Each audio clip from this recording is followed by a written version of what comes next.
भौजी के बहिन हमरा हमरे ला खाली रे बाड़ी।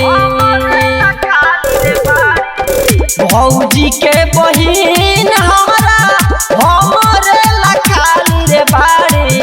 मन कर देखी केतना दही पर के छाली रे बाड़ी। सुनर लभर से हमारा भैया के साली रे बाड़ी। सुनर लभर से हमारा भैया के साली रे बाड़ी। सुनर लभर से हमारा भैया के साली रे बाड़ी।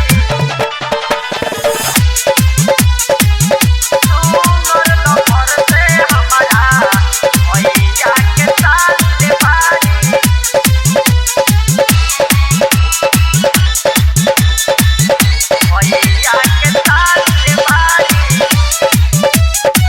मन करे उनका के केतना हम देखी।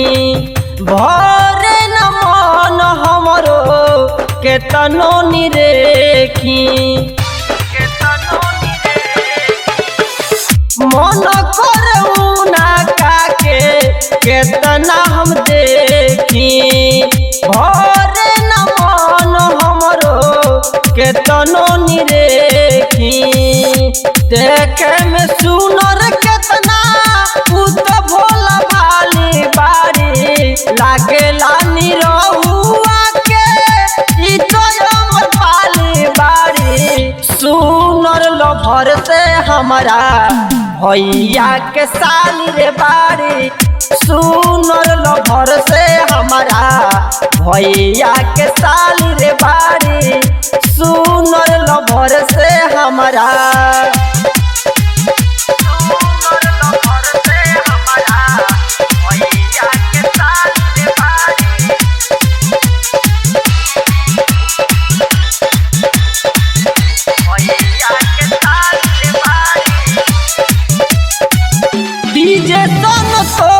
सुनो मानवा के बात हो।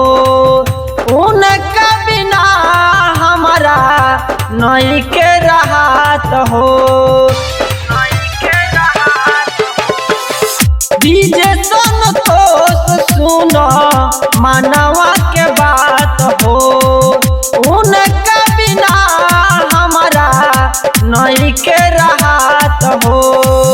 भौजी कहे बहिन हमर डॉक्टर में बहाली बाड़ी। सहनी ललन कहे बड़ी दिलवाली बाड़ी।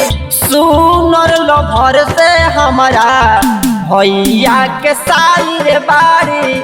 सुनर लभर से हमारा भैया के साली रे बाड़ी।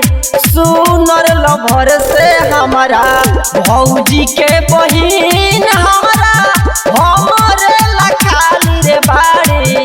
मन कर देखी केतना दही पर के छाली रे बाड़ी। सुनर लभर से हमारा भैया के साली रे बाड़ी।